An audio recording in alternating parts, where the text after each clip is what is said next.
Hey, buddy. I can barely hear you.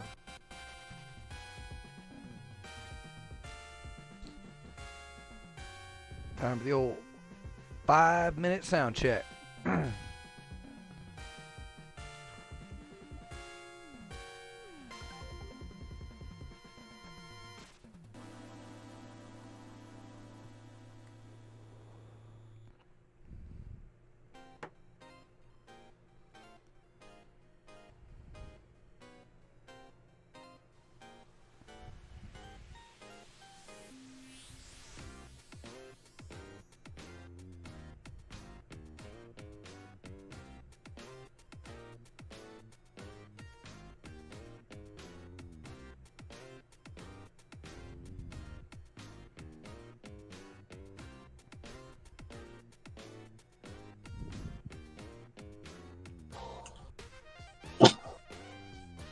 Hey, now we're talking.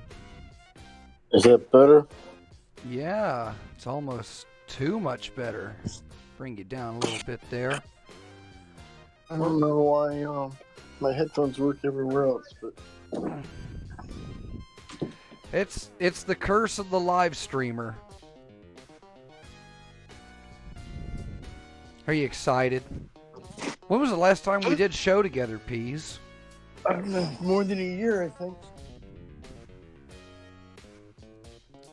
Yeah, it's More been than a year ago.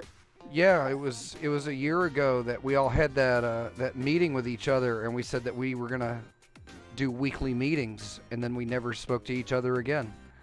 Yeah. I think that was I think it's been like almost exactly a year. That showed us.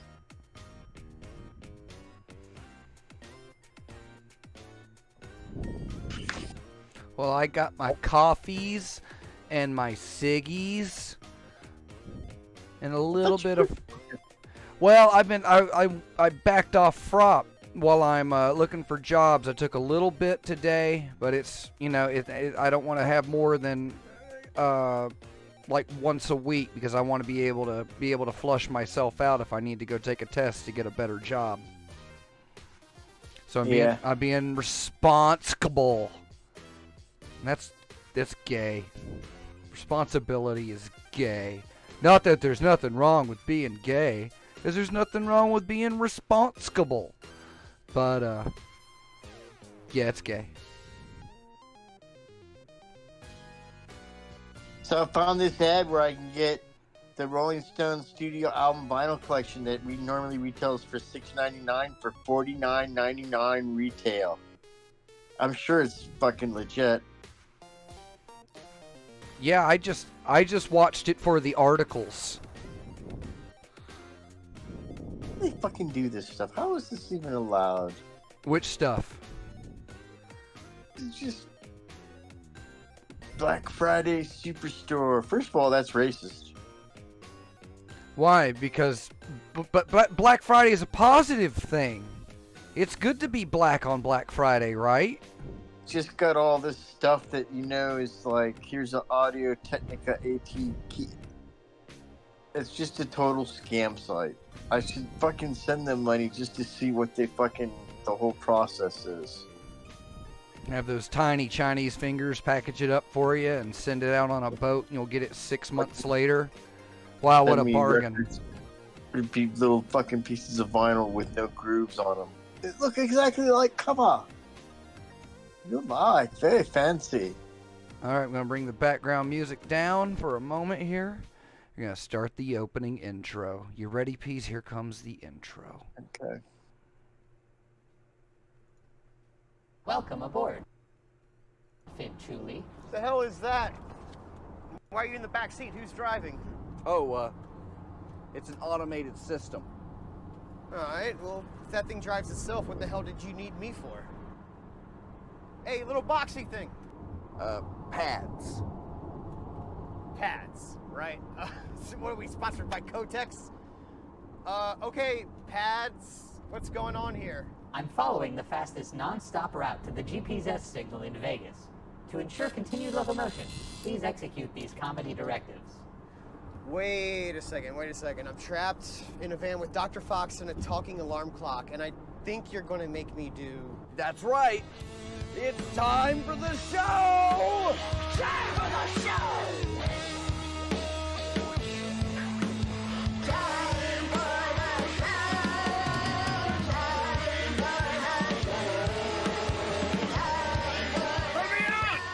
Let me out!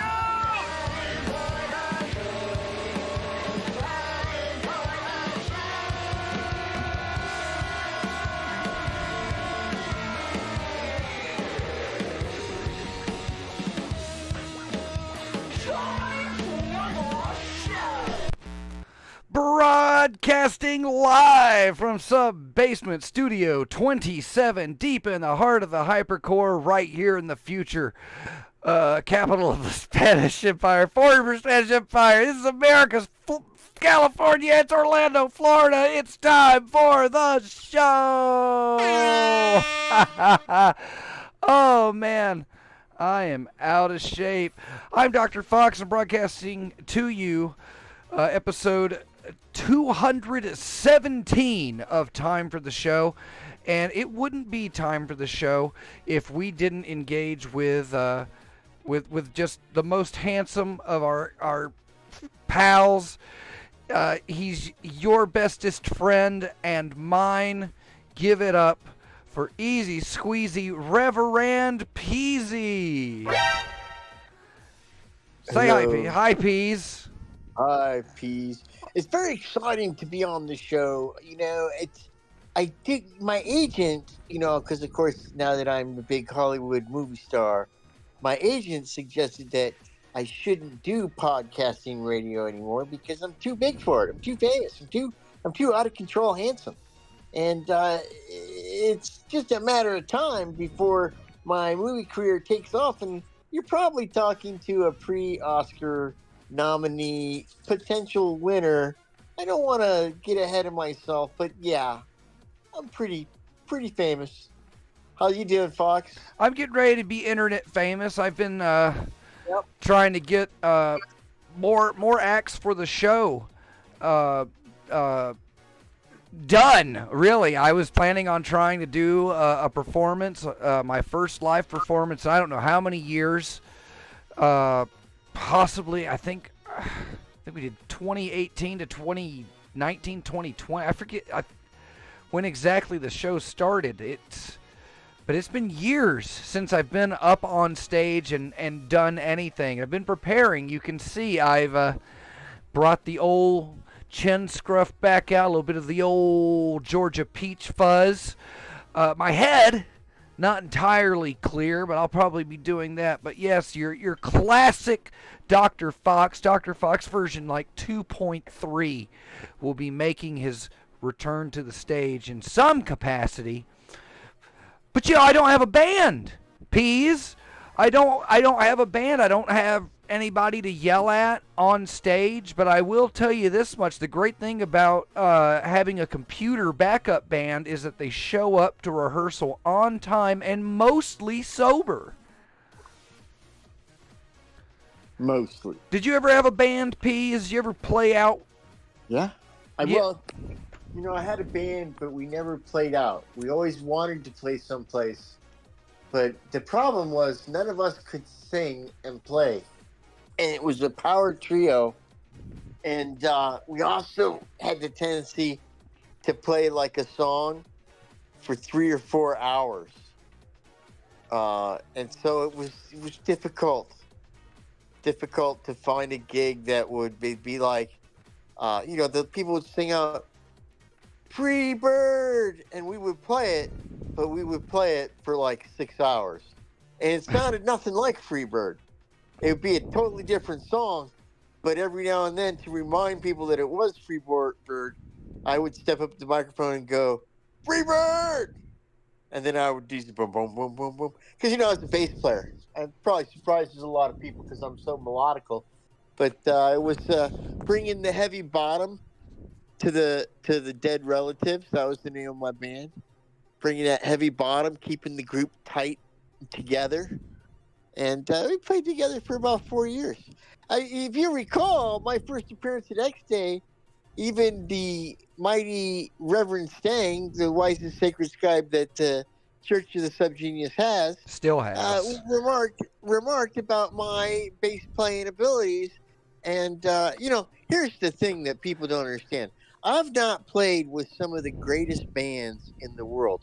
Mick Jagger once said that if it hadn't have been for me not playing on Exile on Main Street, he might never have finished that album.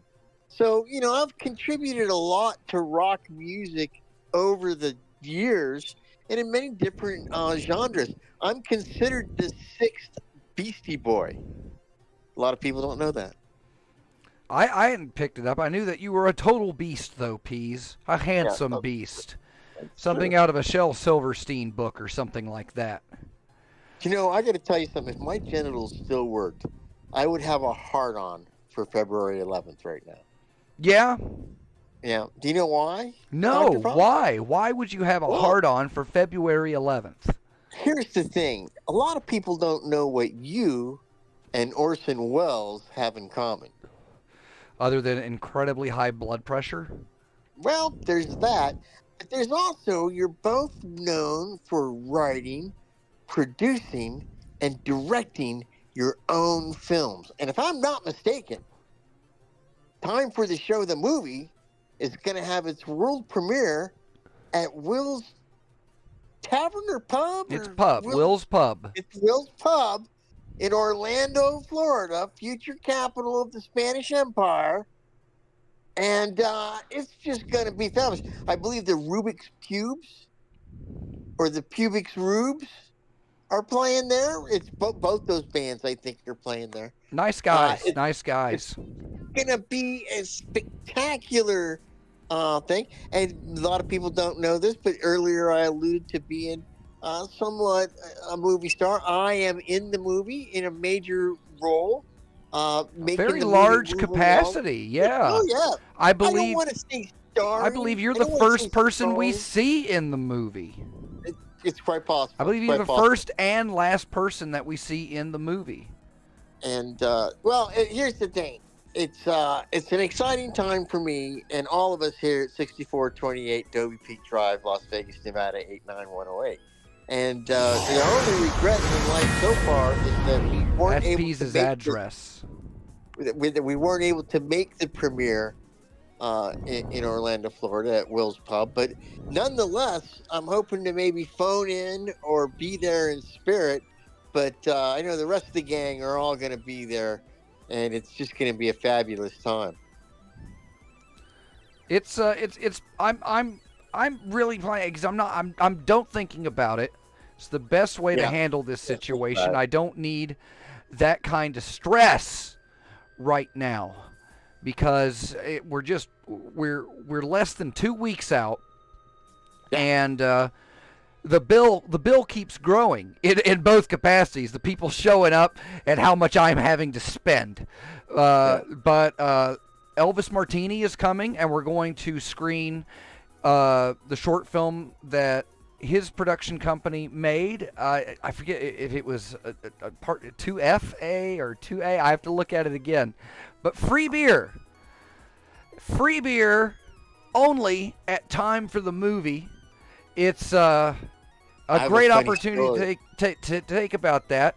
Our pal Joshua Rogers is going to come out from Illuminated Paths. Hey, I believe we have don't call him Josh. I believe 2 or 3 videos from Joshua that he wants to bring in.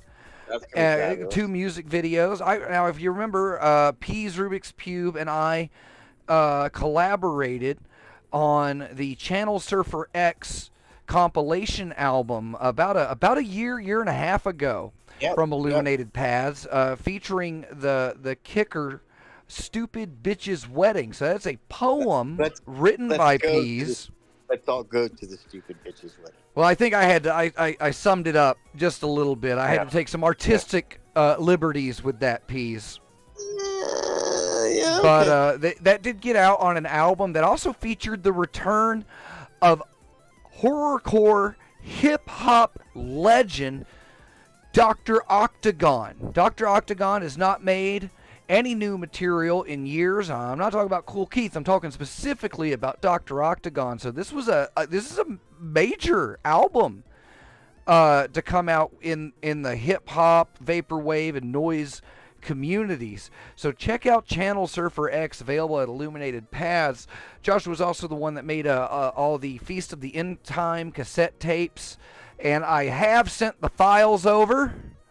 And we will have copies of the soundtrack. Time for the Show, the movie, Time for the Movie, Time for the Soundtrack will be available on a collector's cassette tape at the show. And I think I already took them back out. But last week I showed off. Quickly, Peace, tell the kids about how great the music on Illuminated Paths is. Well, first of all, I'm amazed at what you just described, because it sounds to me like it's just not going to be a premiere of a fabulous Oscar-winning movie, but it's going to be what the older kids used to call a total scene, man. It's going to be a total scene at Will's Pub in Orlando, Florida. There's going to be a scene going on. It's frustrating because, there's only one requirement listed to be able to be eligible for an award from the Academy of Motion Picture Arts, or whatever the hell it's called. Isn't it funny? It has like the same initialism, very close. It's an anagram of an initialism that goes MPAA, which stands for the Litigious Bastards of Corporate America. Yeah, nice guys. Do you know what that requirement is, Peas? Do you know what it takes to meet that criteria? It has to be a union job. It has to be union gig. That's the unlisted one. The only requirement to be nominated for an Academy or be eligible to be nominated is that your movie has to play in Los Angeles, California, I believe, in a theater. So you have to play it in a theater in Los Angeles, California. I believe that do people have to watch it, or do you just have to have played it in a theater? If we went into a theater with a DVD player and played it, does that count? Now we're getting somewhere. We'll just go get tickets to Star Wars Episode 53, right. and then we'll bring in the Don't Think pad, and we'll just play it right there, and we'll have played to a theater. I don't know what the requirements are. I'd be interested in finding what those kind of loopholes and things. Can we hack the Oscars, Peas? Can we hack the Oscars? Can we even say Oscars on a live stream on the internet? I feel like they're going to be coming down our necks any moment now. Those Jewish people are pretty clever.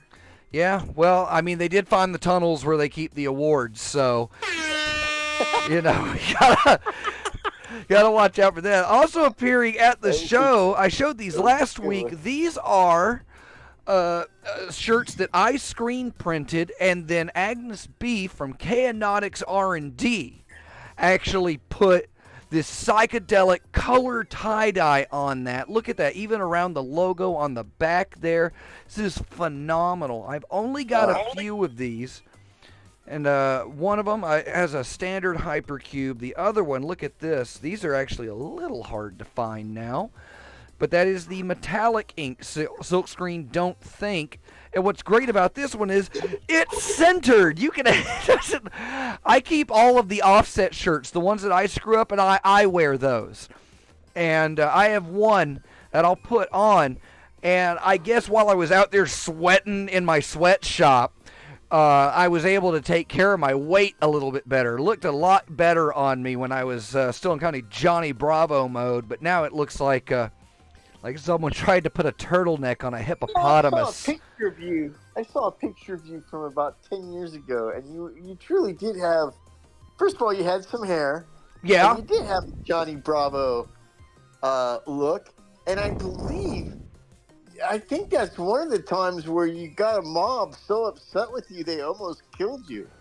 The mob didn't kill me, or want to kill me. I'm sure there were plenty of people there that didn't like me, but that was a big instance. I was involved in the Occupy Orlando movement because I was a young socialist hippie, I guess, before I, reached the age of reason, Peas.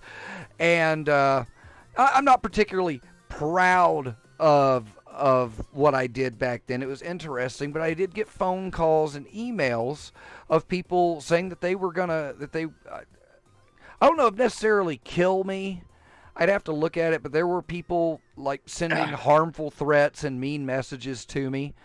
We should do a whole show where you read those on the air.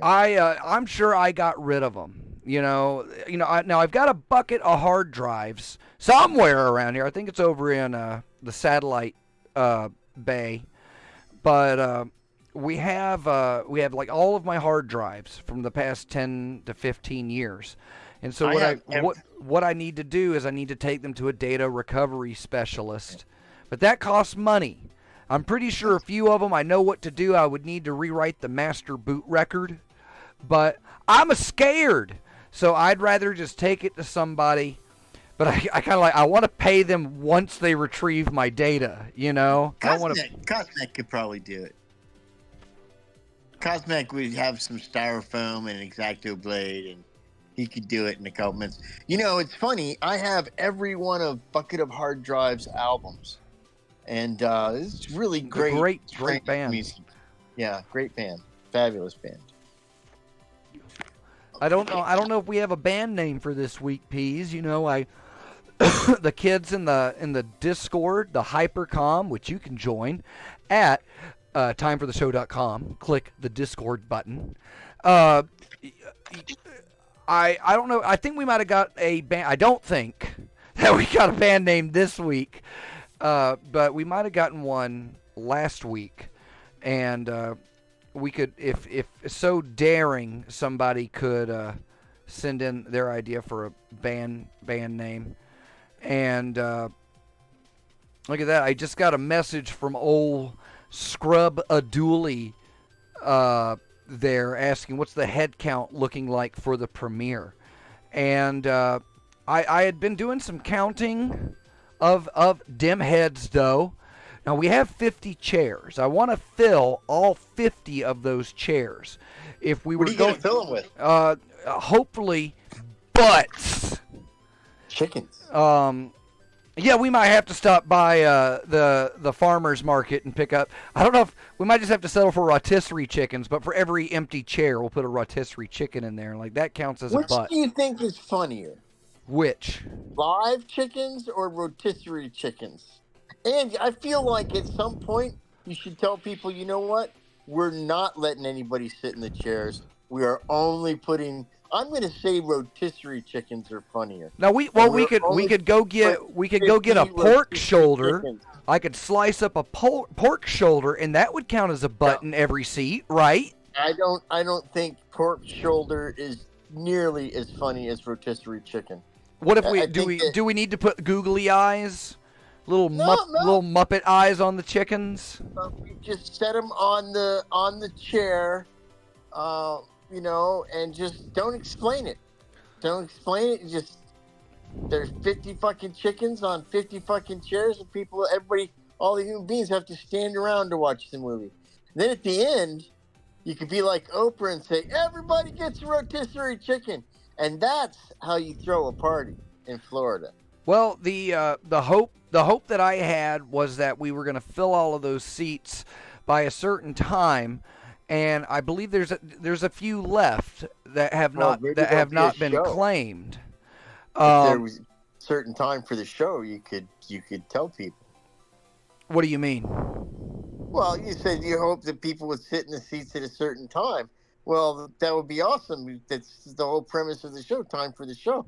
If people sat in the seats for time for the show at the right time, then there'd be a show. Well, there's definitely going to be a show. Whether they get there or not, I'm hoping for some walk-ins. I've invited a couple of people, but when it comes to verified heads, I would say that we're around 40, and that should be the amount of seats that we are easily going to fill. If you call the fire department and tell them that there's a fire, you'll get, I'm going to say 10, 15 guys there in a couple of minutes. Yeah. You think they'd buy a ticket? With a truck. Sorry, I'm looking. Maybe I'm two. looking for funny pictures of peas to put up. Try finding unfunny pictures of peas. That's the challenge. That's yeah. They're all classic. Oh, here's one. I'll put that one up. If it'll come up. Nope, I broke it. Can't do it. This is what You said Elvis Martini's gonna show up? Yes, Fucking you said he would. had Elvis Martini, from what I'm to understand, got his plane tickets today. Yeah, that doesn't mean anything. No, it doesn't. When I'm the one And that's I'll- probably and gonna I'll have to tell pick you- them up. It's a long walk And from I'll the tell you airport. why. I'll tell you why. Tell Elvis us why, Martini- Peas. Tell us A why. good story about. I have a couple good stories about Elvis Martini, who is a dear acquaintance of mine. But here's the thing: he calls me up via the text and says, "Hey, are you doing anything on this day in Las Vegas at such and such a time?" And I'm like, "No, I'm not." He goes, "Well, I'm going to be at the airport on my way to a film festival to see my movie, Free Beer, and I would love to, spend some time with you and have some lunch and stuff." And I'm like, "Well, that sounds very Hollywoodish and very exciting." And I said, "Dude, please give me a call. We'll hook up. It'll be a lot of fun." And I waited, and I waited, and I waited some more. And then do you know what happened? No. I waited, and then I asked him a couple days later, "Hey, what happened?" Well, he missed his flight to go to his own movie film festival and didn't go. His own fucking movie. Premiering in Las Vegas. Premiering someplace. I think it was in Seattle, and he had a layover here.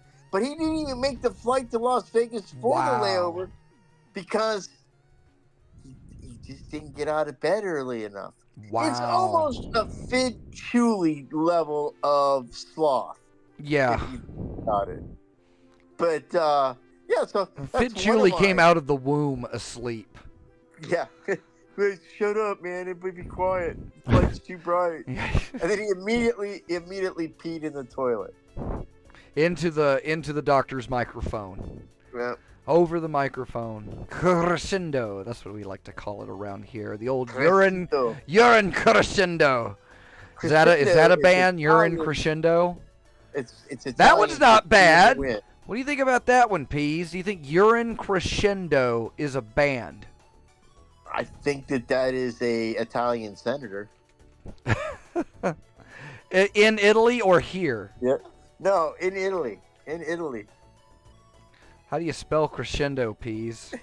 My name is Urine Crescendo. C-R-E-Z-Z-Z-Z-Z-Z-O. Oh, those wacky Italians.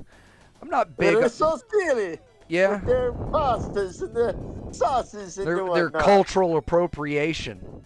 Yeah. They took You know, their they Elvis took their Martini they took their is- noodles from China. They took their gold chains from the Persians. They took their body hair from the Greeks. Come up with your own identity. Damn it. Took the track suits from the Beastie Boys. There's not one ethnic group that they won't take something from. No, and I think that's very well documented. About 80 years ago, they really tried. So I'm not a fan of Paschetti. I don't encourage fascism. Well, it's not a very good car. How fast is your Paschetti, Peas? Well, my Paschetti can do about the 618 miles an hour. Very quick. Very quick off to the land.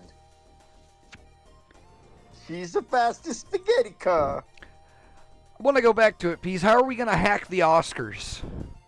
Well, first of all, we're gonna show the movie in a theater. It may not be what the theater thinks is being shown, but we will find some poor person to show it to in that theater, and then we will submit it as being shown. We'll have that person notarize a copy of the film. That I guess I did see this at, the theater. These people forced me, tied me to a chair, and made me watch it. We'll get those things that they had in Clockwork Orange to keep the person's eyes open. And then we'll have... I think the first audience is going to need that too. And we'll get Cosmac who's a great inventor, will have him apply the drops because he has such gentle hands, and he's very good at precision work.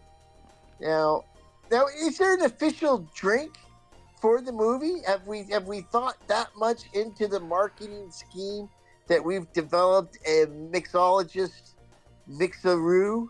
Well, yes. At the pub? Now we have the classic mixed drink, made popular when Rubik's Cube did their live show down at Hypercube 3 before we moved here to Hypercube 4.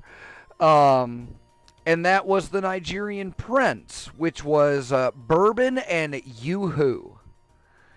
That was the standby for the night, I believe. I believe. It's classic. What was surprising is I think Reverend Ness and I believe even Chef Shefford, we actually had seconds or thirds. A couple of us kept drinking them, but Fid, I think Rock God did too. I can see where Rock God liked them.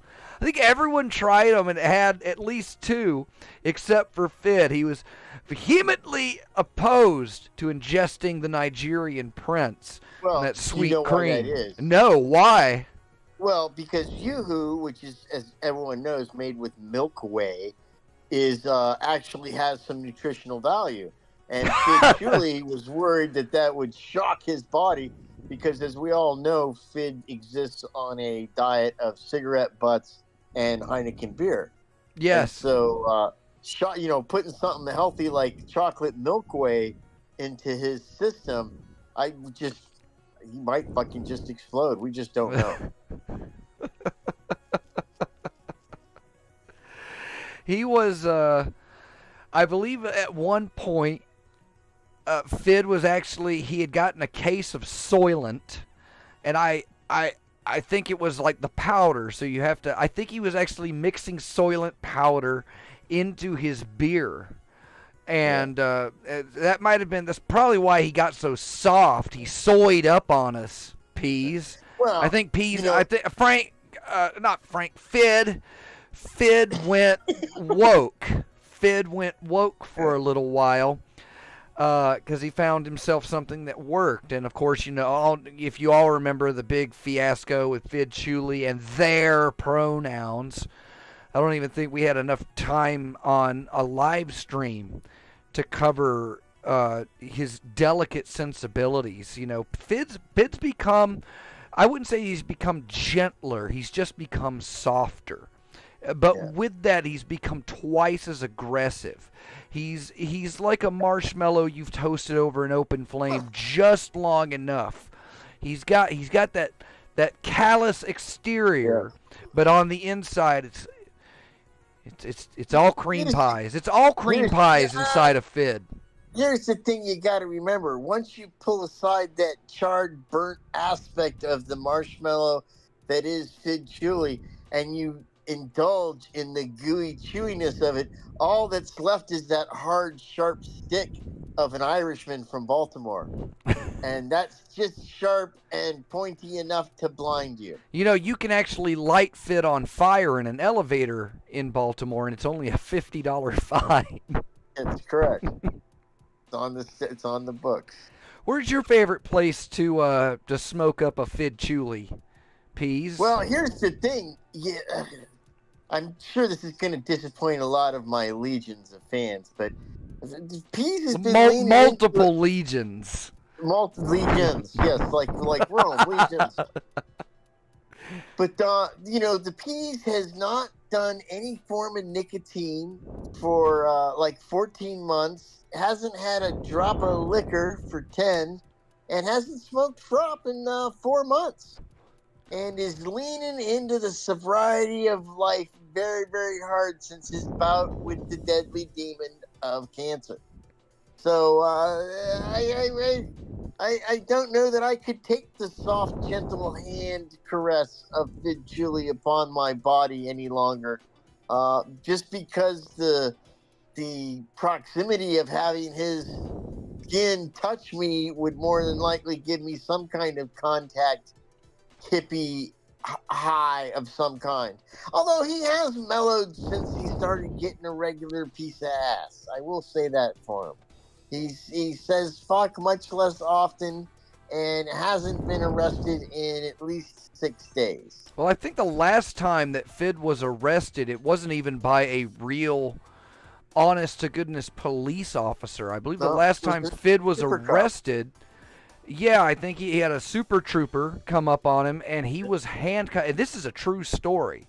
He was handcuffed with real handcuffs to a folding chair, and then was taken back to St. Petersburg from wherever it was, at least an hour drive in a car, hung over and possibly just passed out.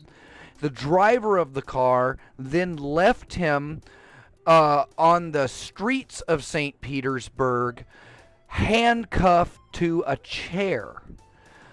And I would let him, he could tell the story so much better than I, because he's got more of the details, but he ended up having to find a police officer to undo the handcuffs off of him.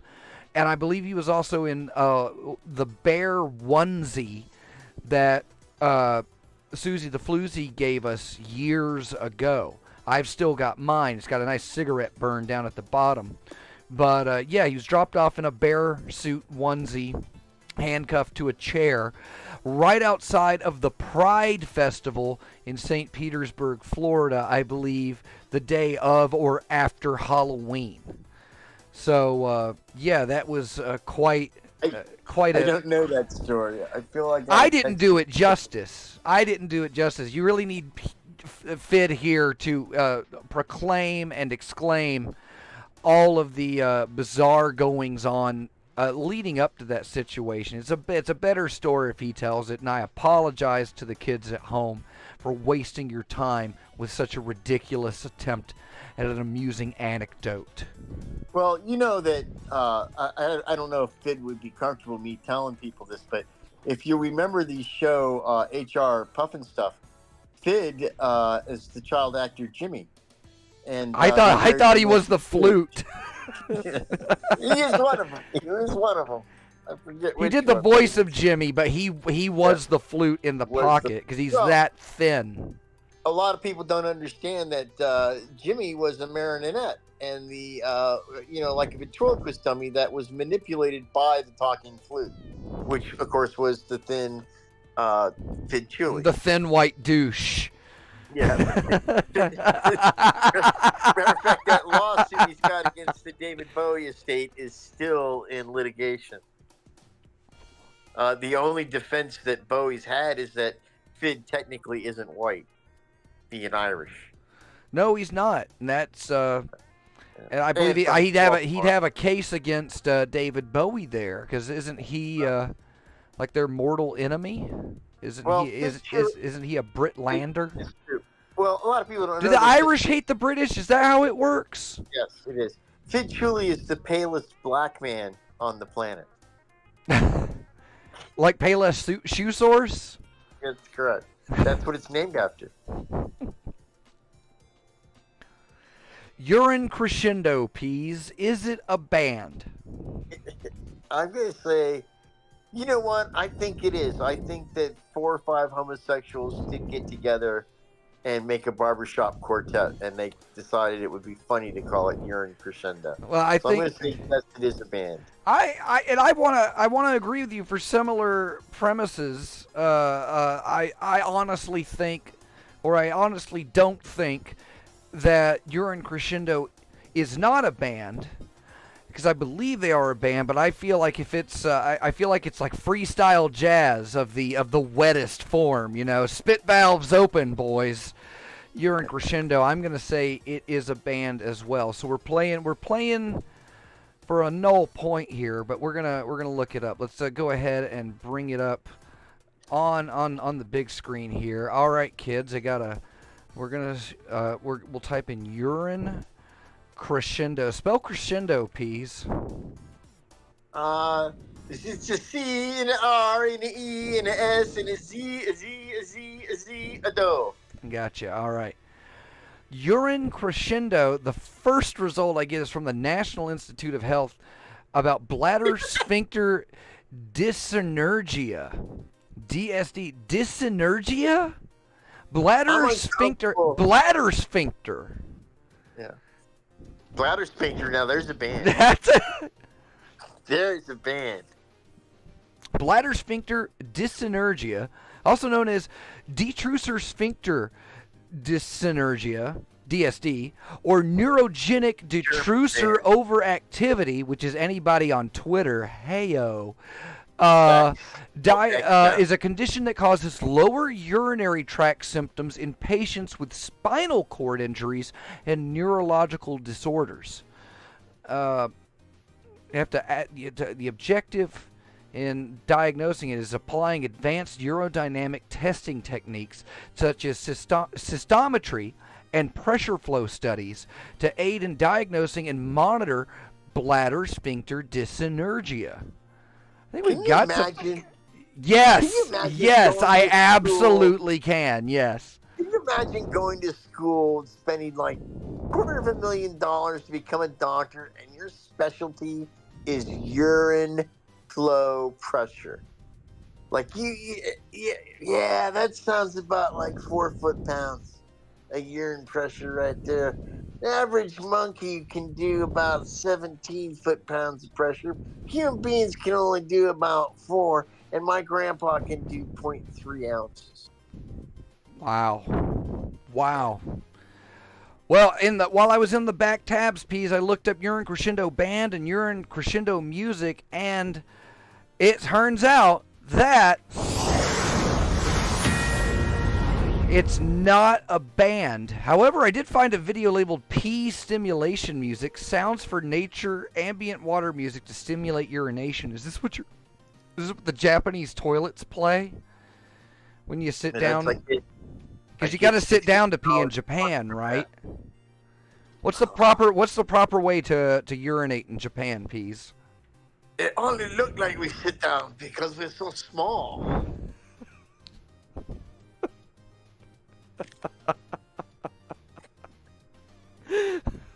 Now, who haven't we offended tonight? You got it in, P's. You got that one in. You got that one in.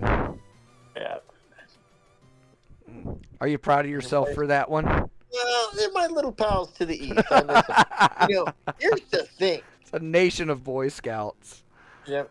If you take away penis size, some of those fuckers are pretty big. Take away pita size? Like you're wrapping it up in a euro? Yeah, like, I think it takes 6 or 7 Japanese penises to equal 1 American penis. If I'm not mistaken, that's what the conversion rate is. And what is the standard? What's the imperial measurement for one American penis? 7 Japanese penis. If you look at the pornography, you'll see that I'm actually very correct. I was looking more. That's a dick. It's a dick length. It's a dick 4. If you look at one dick 4. That's one average United States of American penis. Yeah. That's a dick 4. Yeah. Well, it's a Russian form of. It's a dickometer. That's why the metric system's bullshit. That's you right. know, I don't. That these science elitists, these lab coat wearers, these test tube hippies that want to impose their scientific agenda on us by forcing us, which is rape, by raping Americans' ability to use the superior imperial system. You know, I'm Would you like to use 4 cups of sugar or 520 milligrams? Get a job. I don't know. Good I have God. I have the ask the audience problem that happened to me today. All right, let's ask the audience. So, and it's probably not even funny, but I'm going to ask the audience anyway. I was at work, and I was, I got these little cubbies, and I hear this like person muttering to themselves, and it's really self-deprecating muttering, like, "You're so stupid. Where are you gonna get another job? You're such a dumb fuck." And I thought that it was somebody talking on the phone, and being funny or something like that. So our desks, we have a button and we can push it. It'll make the desk rise up so you can stand while you work if you want to a little bit. Yeah. So I make my desk go. So I can pretend like I stand up, and I look over, and the guy next to me is looking at a blank computer screen, and he's muttering these really disparaging comments to himself under his breath. And I'm like, fuck, this is some psychiatric unit fucking shit going on next to me. These are all accountants all around me, right? So I'm thinking, what could happen in an accountant's day that would make them be like this? And I can't come up with anything. So I'm starting to get nervous that this guy's going to snap. And so where my dilemma comes in is that part of me felt like I should go to one of the bosses and say, "Hey, maybe you should go see how John's doing." Because I've been working for 40 years in the work field, military, never heard anybody mutter like this to themselves. That wasn't in a psychiatric facility that I was treating them at or something. It was really kind of weird. And then I was like, maybe I should be the good human being and reach over the cube and say, "Hey, man, bro, you okay? You want to talk?" or something like that. But then I was like, I better not do that, because maybe he doesn't know he's doing it. And if he thinks I heard him and he thinks he wasn't saying that and it was thoughts in his head, he's going to think I'm reading his head thoughts and kill me first. So I guess what should the P's or what should anybody do in a circumstance where your cube guy that's right next to you, you hear them muttering in what is obviously a socially unacceptable way in a room full of people? Should you tell anybody? Should you just be quiet till there's gunplay? Should you try to handle what should a person do in this circumstances? Well, you're a doctor. What do you think? Well, if they're at a standing desk, I would just reach over and grab their dick help them distracted. I'd also like to thank you, Elvis Martini. Units of dick are just called units. Yeah, you get a toot. You get a toot there, Elvis. It's yeah, that's what I would say. You got to distract them. Now, of course, the basic thing to do is slip them a journeyman resource pamphlet, P's. You tell them to start using Don't Think while they're at work. They're obviously letting themselves down by using their own brain. That's no good. That's not going to get you anywhere, especially at work.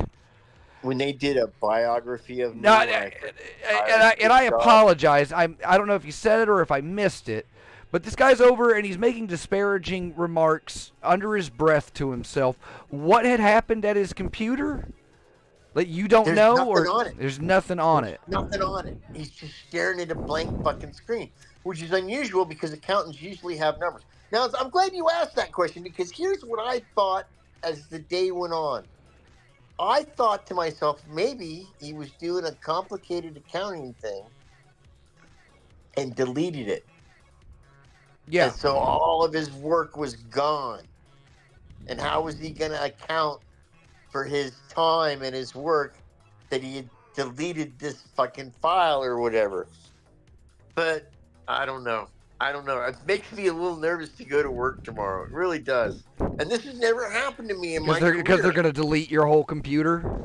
No, I'm afraid he's going to go in there with a gun and shoot everybody. That's how crazy this fucking self-muttering fucking talk was. It was that bad? Like you were shaken up by it? I was shaken up by it, dude. I'm telling you. I should tell somebody about this. This is really fucking scary shit. Just wear red on. I guess we're gonna wear red on Tuesdays. The new Friday. Tuesday's the new Friday, Peace. Just wear a red tracksuit tomorrow. Is that ever happened Go to get you? your MAGA cap out, dude. I talk shit about myself. I don't even do it under my breath. I scream it out loud No, every that would day. Be fine. That would be fine. I can accept that. It's the low, whispering, muttering that gives it the ominous sense of. Now, did you like shit. prairie dog up over your cubicle wall? Yeah. Oh yeah. I'm And- like lifting my desk up, and then I'm playing it off pretty cool. Don't get me wrong. Yeah, I'm you're a pretending like professional. Right. I looked at my watch like it told me it was time to stand up, and so I played it all off. But then, and here's the other thing: a normal person, when they get caught muttering like that, would stop. And I know he knows I looked over at him, and he didn't stop muttering. After a couple of minutes, he went into the bathroom, but he didn't stop muttering. So he's like unaware that he's making this low, disparaging, like dude, it was like he was responding to some voice in his head, and that's what made me fucking uncomfortable about it. Because and maybe people don't know this, but the Peas used to be a licensed psychiatric technician, and he worked with people that had severe mental illnesses, and the behavior he was observing. He still does today this show, yeah. was that kind of behavior. It's like, it's like little voice said, "You suck, you're gonna fucking lose your job," and he's like, "Where am I gonna get another job? I do suck. I fucking hate myself. And I'm like, "Fuck!" Oh, so it's like he's not like he's not just saying disparaging remarks about himself. Like he's talking to somebody. Like Yes. he's got a little Like, I thought fidchuli he on was his shoulder. I thought he was on the phone at first. Okay, and that's why I had to raise my desk up to look over the cubicle. Wow. To see who the fuck he was talking to, because I'm like, who would you talk to and tell these things? And when I found it was just him by himself, then I wanted to put my desk and have it go down again, so I wasn't standing up anymore because I was more of a target. But you can't just raise your desk and then lower it right away, because then it's obvious that you were like, checking the person out. Yeah.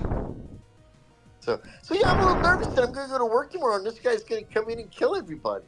Because the voices in his head told him to. Well, you know what happens in Vegas sprays in Vegas, Peas. It's But what's the audience think? I've got no response from the audience what they think. No. I have looks like Dr. Ghoul says animated motion GIF of a minion. It says crazy alert, and then the words the day they went pistol. Oh, they went pistol.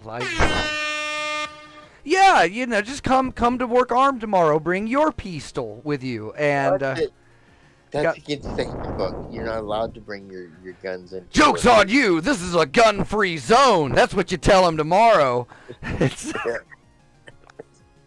Nothing bad's ever happened in Las Vegas, Peas. I don't know, man. I'm telling you, and I had some crazy shit happen at the college, though, but nothing like this. Nothing like this low-paced responding to some inner voice in your head about what a piece of shit you are. And well, for comparison, what's like the craziest thing that happened to you while you were over at the college? Had a bomb threat one time. I had one of my coworkers had a really bad substance abuse program. Had to talk to HR because he told the vendor that the vendor's help was like two monkeys fucking a football. So he had to talk to HR about that, and so he puts it on the speakerphone in the bullpen. And the HR lady says, "Well, I think you should take this call in a private place." And he's like, "No, I can talk about this in front of my team." And like 30 seconds into the call, he starts weeping hysterically. And next thing I know, he's punching the wall and screaming, "I'm going to kill James." James was our boss. And then he leaves. So I have to call my boss up real quick. "Don't come to work right now. This guy is trying to kill you." And then that guy calls me later, and he's like, "Yeah, I just took 4 hits of acid. I got to talk to HR at 1 o'clock." And I'm like, "Well, I would I wouldn't take that call at 1 o'clock if he just took 4 hits of acid. And the guy took the call. We never saw him again after that. But it's like that seemed like not really. Which one was taking the 4 hits of acid? The guy that was freaking out, or the guy that you told not to come in? No, the guy who was freaking out. He thought I was his friend for some reason. So he calls me up because, hey, Pease, what's up? Yeah, fuck that bitch. She accused me of this and that. So I just took 4 hits of acid. Oh, and this is what. Oh, dude, hold on. It's the HR lady. She's calling me. And I'm like, dude, I just don't take that call. What are you talking about? No, I got to go. And then he takes the call, and he freaked her out so bad. We had a big event that cost the college like $10,000 to set up the tables and the catering for, and they canceled it the next day because this guy freaked the HR lady out so bad from the second conversation. She was already freaked out, but from the second conversation, she freaked him out so bad they canceled the event, and we worked from home for like 2 weeks after that. Wow. Yeah, but that was still not as bad as what happened to me today. So like you had, and the bomb threat, that was another incident, right? That wasn't like the same guy. Yeah. Yeah. I've actually dealt with that. You know, when I worked on the cruise ships years ago, we would have to do about every week to 2 weeks we would have a bomb sweep test. And we would have to go, and I had areas that I had to check and stuff like that. And I can't remember whether they did this or not, but I think the basic was that you need to go to this area. But I think they did hide something. I think it was supposed to be like just a little box mark, this is the bomb. And then whoever finds it is supposed to report that in. And they're like, and then the security response. So we're testing security times, we're testing detection times, this, that, and the other. And I don't think I ever got it, but I believe that was the exercise. And so you had to go and check your areas and look, and that was the idea. You needed to find the box that was marked, this is the bomb. Did you win, did the person who found it win some kind of like a prize or get awarded like Bomb Finder of the Month award or something? Because I think like that I would be wanting to find that bomb. I think that would be the funnest part of my job. I mean, yeah, it broke up the monotony. I think that was how we did it, but it's been over a decade, so I can't necessarily remember if that is or not. But I believe that, yeah, that was the last I had hair too. And I would style it up, and I look like the offspring of Wolverine fucking Velma from Scooby-Doo. So I do miss my hair incredibly. I started losing it when I was like 19, and now I'm much older. My hairline has receded faster than my. I don't know. It's also like the further up my hairline gets, the lower my paychecks have been getting. So I've got to. That's what I need to do. I need to go get some testosterone shots right in the ass, and that's what's going to make me more money. Success is directly correlated to the hairline. It's called a margin. Oh, that's a good one. That's a good one. We got a couple in tonight. You got any blind eyes this week, Peas? We haven't done blind eyes in a while. No, I don't have any blind eyes because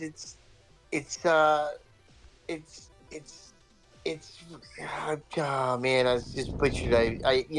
I was juggling the joke there, and the joke balls got away from me, and they all just fell on the ground. So. I think this week my blind eye is the pilots of speed limit enforcement aircraft, because sure, yeah, I'm going 75 through a 30, but you had to do 240 just to catch me. Doing a blind eye because he's in an airplane. He's in an airplane. He's going faster than me. I guess my blind eye would be the door bolt tighteners at Boeing for this week. I'm going to give those guys. Yeah, so So if any planes fly out of the sky into a Boeing assembly plant, we're just going to turn a blind eye to that this week. Oops. Didn't mean that.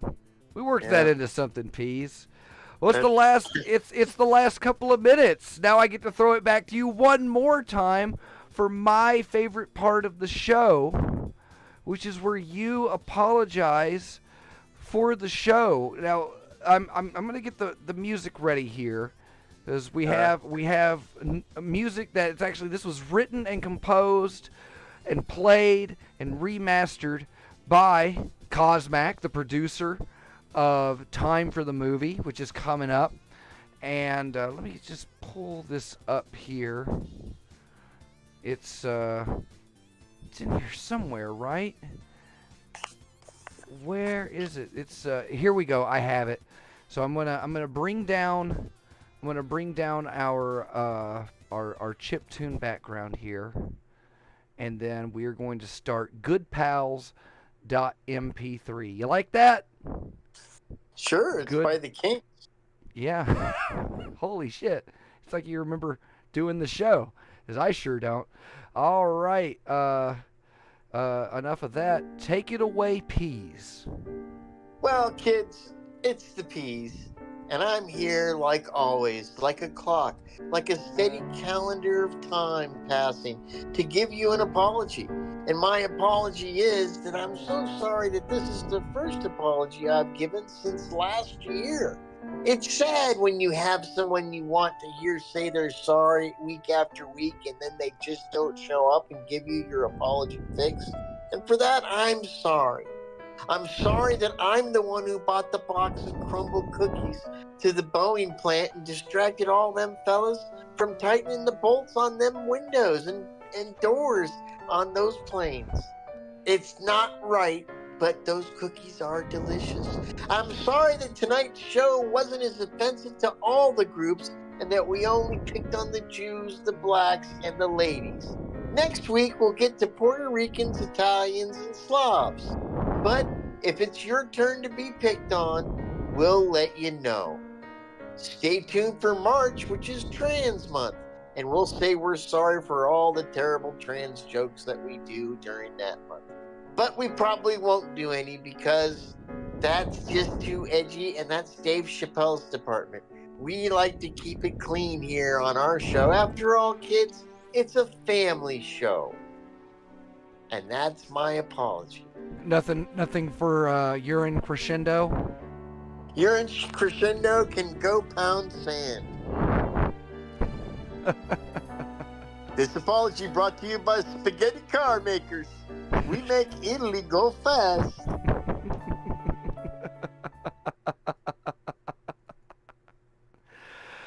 God, I miss doing this shit.